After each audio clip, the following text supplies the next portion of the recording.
Welcome back to our channel. आज हम start करने वाले अपने लाइफ प्रोसेस का सेकंड टॉपिक जो है रेस्पिरेशन। सो आपने पहले वीडियो में न्यूट्रिशन के बारे में पढ़ा था कि कैसे न्यूट्रिशन होता है, कैसे अलग अलग ऑर्गेनिज्म में इंजेक्शन एब्जॉर्प्शन डाइजेशन का प्रक्रिया अलग अलग होती है। हमने पढ़ा था फोटोसिंथेसिस के बारे में, हमने पढ़ा था न्यूट्रिशन एनिमल्स के बारे में। अब हम आपके लिए लेकर आ गए हैं रेस्पिरेशन के बारे में। सो आपको पता होगा आप ब्रीथ करते हैं, सब ब्रीथ करते हैं, ऑक्सीजन लेते हैं, CO2 छोड़ते हैं, बट रेस्पिरेशन में ऐसा क्या है? अगर मैं आपको बोलूं कि रेस्पिरेशन भी वही है, बट इसमें क्या होता है, एनर्जी का जनरेट। क्या जनरेट होता है? एनर्जी जनरेट होता है in the form of ATP, adenosine triphosphate. तो क्या है पूरी प्रक्रिया, आइए समझते हैं। सो अगर आप डेफिनेशन देखें इसकी, तो इसकी डेफिनेशन बोलता है the respiration by which a living organism obtain energy, सब ATP बोल रहे हैं, by breakdown in a cell. अच्छा, सेल्स, जो सेल है, सेल क्या है आपको पता है, structural and functional unit of life. और इस सेल में तीन चीजें मेन होती है। कौन कौन सी मेन होती है? साइटोप्लाज्म, न्यूक्लियस, सेल मेम्ब्रेन होता ही होता है। बट ये जो एनर्जी है, जो ब्रेकडाउन ऑफ सेल्स हो रहा है, कौन से में हो रहा है, कौन से सेल ऑर्गेनेल्स में हो रहा है? तो वो हो रहा है आपके माइटोकॉन्ड्रिया। ये इसका इनर मैट्रिक्स होता है, आउटर मैट्रिक्स होता है। इसमें कई सारी चीजें हो रही होती है, प्रक्रियाएं हो रही होती है, जैसे इलेक्ट्रॉन ट्रांसपोर्ट चेन, आपका क्रैब्स साइकिल, पर वो सब आपको नहीं जानना है। आपको अभी बेसिक लेवल का जानना है, जो हम बेसिक लेवल से जानते हैं। सो आप अभी देख पा रहे हो क्या है आपका रेस्पिरेशन का फॉर्मूला। रेस्पिरेशन का फॉर्मूला में उसने क्या बताया कि जो ग्लूकोज था उसको ऑक्सीजन मिला, लास्ट में आप ये देख पा रहे हो क्या जनरेट हो रहा है, एनर्जी जनरेट हो रही है। बट CO2 और जो H2 है आपका वेस्ट प्रोडक्ट आपका निकल जाता है और आपको क्या मिल जाता है, एनर्जी मिल जाता है। तो जो एनर्जी जनरेट हो रहा है ब्रेकडाउन इन द सेल्स में, वो चीजें आपका क्या है, रेस्पिरेशन। अगला चीज इसमें आपको क्या बताया, ब्रीथिंग के बारे में और रेस्पिरेशन के बारे में। मैंने आपको बताया ब्रीथिंग क्या है, बस ऑक्सीजन को लेना, CO2 को छोड़ना, लेकिन रेस्पिरेशन क्या है, एनर्जी को जनरेट करना। तो वही उसको आपने इसमें बताया, the process of exhaling and inhaling the air and out of the lungs is called breathing. But process of breaking down of glucose, glucose को जब आप ब्रेक करते हैं किस लिए, एनर्जी जनरेट करने के लिए, तो वो चीज क्या है, रेस्पिरेशन। ये कहाँ होता है, लंग्स में होता है। ये कहाँ होता है, सेल्स में। फिर उसने बताया ये फिजिकल प्रोसेस है, ये केमिकल प्रोसेस है। फिर हमने बोला कि इसमें एनर्जी प्रोड्यूस नहीं होती है और इसमें एनर्जी प्रोड्यूस होती है, आपको पता ही है, जैसे हम जान चुके हैं। सो अगला, अब हमने बोला जो रेस्पिरेशन है उसके टाइप्स होते हैं। तो कौन कौन से टाइप है? एक हमने बोला एरोबिक रेस्पिरेशन, एक हमने बोला एनारोबिक रेस्पिरेशन। एरोबिक में क्या होता है, जब ऑक्सीजन प्रेजेंट हो तो हम उसे एरोबिक बोल देते हैं, और जब ऑक्सीजन प्रेजेंट ना हो तो हम उसको एनारोबिक बोलते हैं। तो देखते हैं इनके बीच में भी डिफरेंस देख सकते हैं, आ सकता है आपके पेपर में कि difference between aerobic and anaerobic. तो उसमें क्या बोल रहा है, O2 रिक्वायर होता है, जैसे मैंने आपको बताया ऑक्सीजन की प्रेजेंस में, तो O2 रिक्वायरमेंट होगा एरोबिक में, बट एनारोबिक में ऑक्सीजन रिक्वायरमेंट नहीं होगी। फिर हमने बोला ये होगा साइटोप्लाज्म में और माइटोकॉन्ड्रिया में। जो आपका एरोबिक सिचुएशन किसमें हो रहा है, साइटोप्लाज्म और माइटोकॉन्ड्रिया में, और ये जो एनारोबिक है वो कहाँ होगी, बस साइटोप्लाज्म। फिर हमने बोला कि जो कंप्लीट ब्रेकडाउन ऑफ ग्लूकोज यहाँ होता है, यहाँ इनकम्प्लीट हो रहा है क्योंकि ऑक्सीजन नहीं मिल रहा है उसको। जब उसको ऑक्सीजन मिलेगा नहीं तो क्या होगा, इनकम्प्लीट ग्लूकोज का ब्रेकडाउन। फिर हमने बोला कि एंड प्रोडक्ट जो है इससे क्या है, CO2 है और H2 है। जो एंड प्रोडक्ट जो आपको लास्ट में मिलता है CO2 और H2, इसमें क्या होता है, इथाल, अल्कोहल, लैक्टिक एसिड आपकी एंड प्रोडक्ट। सो ये बेसिक डिफरेंस था एरोबिक और एनारोबिक। अगला अगर आप देखेंगे क्या, ये चार्ट देख रहे हैं कि जो ब्रेकडाउन ऑफ ग्लूकोज हुआ उसकी वेरियस पाथवे बने, अलग अलग पाथवे में। क्या होगा अगर ये ग्लूकोज ऑक्सीजन के प्रेजेंस में जाए, एनर्जी बनेगी। हमने कहा है रेस्पिरेशन में क्या होता है, ब्रेकडाउन ऑफ सेल्स करके एनर्जी जनरेट होती है, बट क्या होगा अगर वो चीज प्रेजेंस ऑफ ऑक्सीजन में हो, लैक ऑफ ऑक्सीजन में हो और एब्सेंस ऑफ ऑक्सीजन में। आइए देखिए, तो हमने बोला क्या होता है, चलिए यहाँ आपका ये 6 कार्बन मॉलिक्यूल, जैसा आपने पिछली बार रेस्पिरेशन फॉर्मूला में देखा होगा कि ये आपका 6 कार्बन का मॉलिक्यूल होता है आपका ग्लूकोज।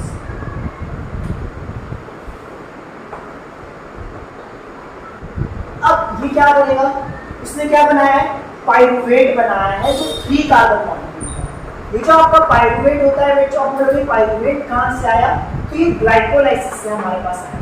आपको अभी ग्लाइकोलाइसिस नहीं जानना है, बस इतना समझ लीजिए ग्लाइकोलाइसिस में आपको यहाँ 6 कार्बन मॉलिक्यूल से क्या बन जाता है, ये 3 कार्बन मॉलिक्यूल बन जाता है। और ये 3 कार्बन मॉलिक्यूल क्या होगा अगर इसको मैं क्या दूं, प्रेजेंस ऑफ ऑक्सीजन से गुजारूं, क्या होगा जब मैं इसको ऑक्सीजन कम मात्रा में दूं, और क्या होगा जब इसको ऑक्सीजन बिल्कुल ही नहीं मिलेगा।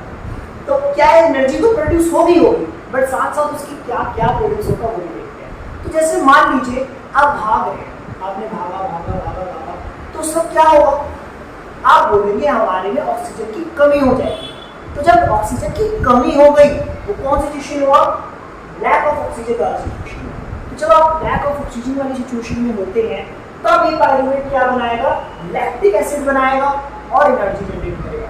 एनर्जी जनरेट करी उसने, बट क्या बना दिया, लैक्टिक एसिड बना दिया। अब ये लैक्टिक एसिड क्या होता है, ये पॉइजनस होता है हमारे मसल्स के लिए, और ये चीज हो कहाँ रही है, मसल्स में हो रही है।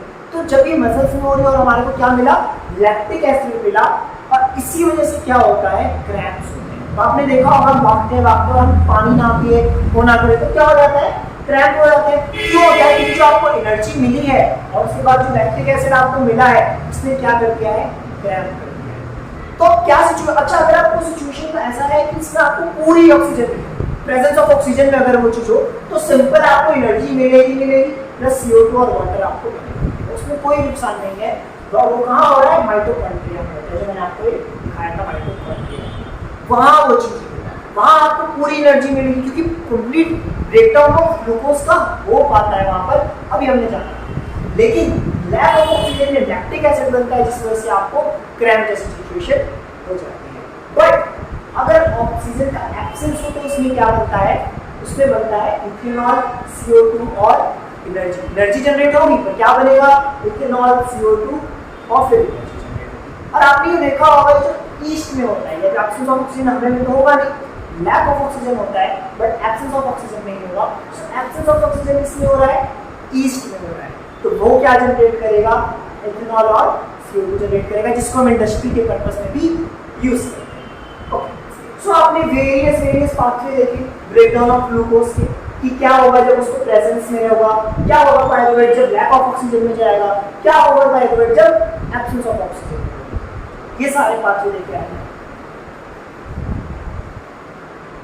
अब आइए exchange of gases in a plant. हमने कहा, हमने तो अपने गैसेस एक्सचेंज कर लिए, किसके थ्रू, ब्रीथिंग के थ्रू, O2 दिया, CO2 दिया, एंड देन ब्रेकडाउन करा लिया ग्लूकोज का। बट प्लांट में क्या होता है, हमने कहा प्लांट में स्टोमेटा होता है, जिसके थ्रू आप क्या करते हो, O2 और CO2 का एक्सचेंज करते हो। आपने देखा होगा जो लीफ की सरफेस है आपकी, इस लीफ की सरफेस पे क्या प्रेजेंट होता है, आपका स्टोमेटा प्रेजेंट होता है। तो स्टोमेटा क्या होता है, इसके ही थ्रू आप क्या करते हैं, CO2 लेते हैं, ऑक्सीजन बाहर निकालते हैं, ये स्टोमेटा। ओके, अब आइए कि रेस्पिरेशन वो कैसे हुई है, उसकी प्रक्रिया तो हमने पता चल गया, हमें डेफिनेशन पता चला कि रेस्पिरेशन का डेफिनेशन क्या है, बट ये वो कैसे दिखाई देती है। तो हमने कहा, हमने सांस लिया, तो आप ये देख पा रहे होंगे, आपने जब सांस लिया तो आपका सबसे पहले क्या हुआ, नॉस्ट्रिल्स में गया, आपका ऑक्सीजन था वो नॉस्ट्रिल्स में गया। आइए इसे समझते हैं कैसे कैसे कहाँ से जा रहा है। तो मान लीजिए आपने सबसे पहले सांस लिया है और आपके नॉस्ट्रिल्स में क्या देखिए, धीरे धीरे ये नॉस्ट्रिल्स से होते होते कहाँ जाती है, देखिए इसमें नॉस्ट्रिल्स के लिए जाने के बाद हो जाती है नॉस्ट्रिल्स कैविटी में, नॉस्ट्रिल्स कैविटी। आप ये देख पा रहे हो, ये आपका नॉस्ट्रिल्स है और ये आपका क्या है, नॉस्ट्रिल्स कैविटी। अब नॉस्ट्रिल कैविटी के बाद वो कहाँ जाएगा, फेरिंक्स में जाएगा, फिर कहाँ जाएगा, लैरिंक्स में जाएगा, फिर कहाँ जाएगा, ट्रैकिया में जाएगा। तो आपको क्या ध्यान रखना है, नॉस्ट्रिल्स में गया, नॉस्ट्रिल्स कैविटी में गया, फिर कहाँ गया, वो फेरिंक्स में गया। ये ऑक्सीजन आपका देख लीजिए कहाँ कहाँ घूम रहा है, फेरिंक्स में घूमा, फिर वो कहाँ गया, लैरिंक्स में गया, लैरिंक्स में जाने के बाद तो कहाँ घूमा है, ट्रैकिया में गया है, ट्रैकिया में जाने के बाद तो कहाँ गया है। अब देख, ट्रैकिया में जाने के बाद वो आएगा लंग्स, और लंग्स में क्या होते हैं, ब्रोंकियोल्स। कैसे दिखते हैं ब्रोंकियोल्स, ये आपके ब्रोंकियोल्स, जो आप जड़े जैसे देख पा रहे होंगे, या तो क्या है, ब्रोंकियोल्स। और ये ब्रोंकियोल्स एंड में जाके कहाँ खत्म हो रहे हैं, पहले समझते हैं। पहले आप क्या लिखेंगे, ट्रैकिया के बाद वो चीज कहाँ जा रही है, ब्रोंकियल्स में जा रही है। ब्रोंकियल्स से वो कहाँ जा रही है, ब्रोंकियल्स में जाने के बाद आप ये देख पा रहे हैं सारी क्या है, ब्रोंकियल्स से ब्रोंकियल्स से ब्रोंकियल्स से, और इसकी एंड जो ब्रोंकियल्स का जो एंड होगा उसमें आपको ये दिखेंगे, क्या दिखेंगे आपको, एल्वियोलस। क्या दिखेंगे, एल्वियोलस दिखेंगे। तो हमने बोल सकते हैं ब्रोंकियल्स के बाद क्या है वो एल्वियोलस। अब ये एल्वियोलस के जाने के बाद क्या हुआ, ये ऑक्सीजन जा रहा है पूरा, आपने ये ऑक्सीजन का ट्रांसफर देख रहे कहां से कैसे हो रहा है, फ्री एरिया ऑक्सीजन। अब ये एल्वियोलस पे आने के बाद कहां जाएगा, होता क्या है, हमने कहा कि हमारा लंग्स था, यहां से आपका जो आपने ब्रोंकियल्स निकले। अब ये जो ब्रोंकियल्स को जब आप जूम करेंगे तो आप ये देखेंगे कि यहाँ नीचे क्या प्रेजेंट है, एल्वियोलस प्रेजेंट है। अब एल्वियोलस के नीचे क्या होता है, कैपिलरीज होती है, क्या होती है, ब्लड कैपिलरीज। अब ये ब्लड कैपिलरीज करती क्या है, क्या होता है, हमने बोला कि यहाँ तक ऑक्सीजन जाते जाते जाते जाते एल्वियोलस में ऑक्सीजन पहुंच गया। और अब ये देख पा रहे होंगे जो ये कैपिलरीज है, तो इस कैपिलरीज में क्या बह रहा होगा, ब्लड। तो ब्लड में क्या है, रेड ब्लड सेल्स। यस, क्या होते हैं इसके अंदर, रेड ब्लड सेल्स होते हैं। ये सब रेड ब्लड सेल्स जो है वो क्या करते हैं, ऑक्सीजन को लेते हैं, और जब ये ऑक्सीजन को लेंगे ये इसको क्या दे देंगे, CO2 दे देंगे। क्या दे देंगे बच्चों, CO2 दे देंगे। ब्लड ने क्या करा, ऑक्सीजन को लिया।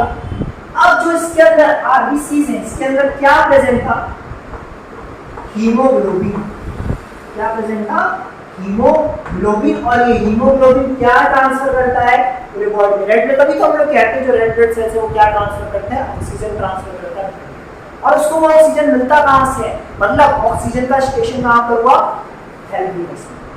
एल्वियोलस से इसको गया कहां पर, ट्रांसफर हुआ आरबीसी में आपका ऑक्सीजन, और आरबीसी से जो CO2 था उसको चला गया एल्वियोलस में। और जिस रास्ते से O2 आया था एल्वियोलस तक, उसी रास्ते से वापस आप क्या करेंगे, एक्सहेलिंग के थ्रू CO2 बाहर निकालेंगे। आपने जब ऑक्सीजन लिया, क्या क्या प्रक्रिया थी, आपने जब ऑक्सीजन लिया आपने नॉस्ट्रल से लिया, नॉस्ट्रल कैविटी, फेरिंक्स, लैरिंक्स से होता हुआ ट्रैकिया में आया। ट्रैकिया में आपके जब वो लंग्स में गया तो ब्रोंकियल्स में गया। ब्रोंकियल्स में जाने के बाद उसने कहाँ गया, वो एल्वियोलस सैक में, जिसमें एल्वियोलस कह रहे थे। उसके बाद वो कहाँ गया है, आपके ब्लड के कैपिलरीज में जो आरबीसी का हीमोग्लोबिन में चला गया, एंड देन आपकी पूरी बॉडी में क्या हुआ, ऑक्सीजन पहुंच गया और CO2 आपने एक्सहेल कर दिया। तो क्या ये बात क्लियर है? तो ये ऐसी चल रही थी रेस्पिरेशन की प्रक्रिया ह्यूमंस। तो एल्वियोली है क्या, एल्वियोली क्या है बच्चों की, बैलून लाइक या सैक लाइक स्ट्रक्चर हम इसे कहते हैं। क्या कहते हैं, बैलून लाइक स्ट्रक्चर। फिर हमने कहा जो वॉल होती है एल्वियोली की, only one cord thick and provide a surface where the exchange of can take place. ये आप देखिए ना, ये जो इसका सरफेस है ये क्या प्रोवाइड कर रहा है, एक्सचेंज ऑफ गैसेस को प्रोवाइड कर रहा है। क्या कर रहा है, O2 दे रहा है, CO2 दे रहा है। फिर उसने कहा contain an extensive network of blood. क्या कंटेन करके रखता है, नेटवर्क ऑफ ब्लड कंटेन करके रखता है, जिसके थ्रू वो एक्सचेंज कर रहा है। ओके, आरबीसीज के बारे में जैसे मैंने आपको बताया, आरबीसीज क्या है, रेस्पिरेटरी पिगमेंट है। क्यों, क्योंकि ब्लड रेड क्यों दिखता है, क्यों दिखता है रेड, बिकॉज ऑफ हीमोग्लोबिन। हम ट्रांसपोर्टेशन वाला जब हम प्रोसेस पढ़ेंगे उसमें हम बहुत ही ब्रीफ में पढ़ने वाले हैं कि आरबीसीज है, उसको लिए छोड़ दीजिए वाले प्रोसेस के लिए। फिर हमने कहा कि क्या होता है, बाइंड होता है transport O2 and Fe ions protein को। फिर ये क्या करता है, हायर एफिनिटी होती है O2 के लिए, और हमने कहा CO2 भी ट्रांसपोर्ट होता है बट इट डिसॉल्व। तो ये सब बातें थी आरबीसीज के बारे में, एल्वियोलस के बारे में। फिर आपको कौन सा टॉपिक पढ़ना है, क्या ये इनहेलेशन क्या होता है और ये एक्सहेलेशन क्या होता है। तो इनहेल करना मतलब क्या, इन हवा को अंदर की तरफ लेना, और एक्सहेल मतलब हवा को बाहर की तरफ छोड़ना, वो होता है आपका एक्सहेल। तो इनहेल में उसने क्या बताया, during inhalation the thoracic cavity मतलब चेस्ट, वो क्या होगा, एक्सपेंड होगा। आपने देखा होगा जब आप सांस लेते हैं तो आपका थोरेसिक कैविटी चौड़ा होता है, एक्सपेंड हो जाता है। लेकिन जो एक्सहेलेशन में क्या है, थोरेसिक कैविटी कॉन्ट्रैक्ट होता है। फिर हमने देखा कि जो रिब्स, जो आपके यहाँ जो रिब्स होते हैं, जो ये रिब्स क्या होते हैं, lift up and diaphragm flat हो जाता है। डायफ्राम क्या है, आपने देखा होगा कि यहाँ पर आपके ऐसे स्ट्रक्चर होते हैं, ये आपका क्या होता है, डायफ्राम होता है जो यहाँ प्रेजेंट होता है, वो फ्लैट हो जाता है और रिब्स केज ऊपर की तरफ होती है, लेकिन यहाँ रिब्स जो होती है डाउनवर्ड की तरफ होती है, और जो आपका डायफ्राम है वो डोम शेप का होता है। डोम शेप देख रहे हैं आप, ये तो डोम शेप ऐसा, और फ्लैट कैसे होगा, ऐसा। ये कब होगा फ्लैट, इनहेलेशन में। डोम कब होगा, एक्सहेलेशन में। वॉल्यूम ऑफ लंग्स इंक्रीज हो जाएगी, और इसमें क्या होगा, वॉल्यूम ऑफ लंग डिक्रीज हो जाएगी। तो ये दोनों आपका सिंपल सा कंसेप्ट था इनहेलेशन और एक्सहेलेशन का। तो अगले वीडियो में आप क्या देखेंगे, एक्सक्रीशन के बारे में देखेंगे। ये सब चीज बातें थी आपकी रेस्पिरेशन। आपने बहुत कुछ समझा रेस्पिरेशन में क्या है, अगले वीडियो में आप समझेंगे एक्सक्रीशन क्या होता है। तो इस वीडियो के लिए आपको कोई भी डाउट हो तो आप कमेंट कर सकते हैं मुझे, और अभी तक के लिए